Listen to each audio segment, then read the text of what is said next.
How to connect Ninja Forms to Sendinblue with Zapier. Welcome back to the channel. In today's tutorial I'll show you how to connect Ninja Forms to Sendinblue using Zapier. This integration allows you to automatically send form submissions from your WordPress site to your Sendinblue mailing list. So let's get started.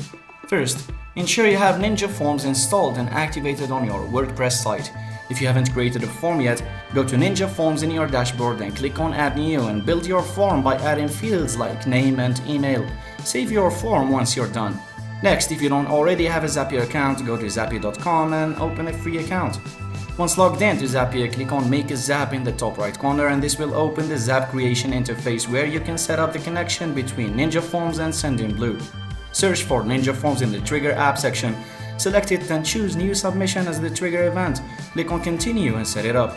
You'll be prompted to connect your Ninja Forms account by entering your API key, which you can find in your Ninja Forms settings.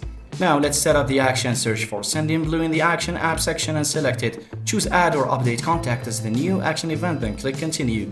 You'll need to connect your Sendinblue account by entering your API key, which you can find in your Sendinblue account under the SMTP and API section. After connecting, click on Continue to set up the action. Now, map your Ninja Form fields to Sendinblue, and before finalizing, test your Zap to ensure it works as expected. If the test is successful, click on Turn on Zap to activate your automation, and your Ninja Form submissions will now automatically add contacts to your Sendinblue mailing list. Now, if you found this tutorial helpful, please give it a thumbs up and subscribe. Thanks for watching.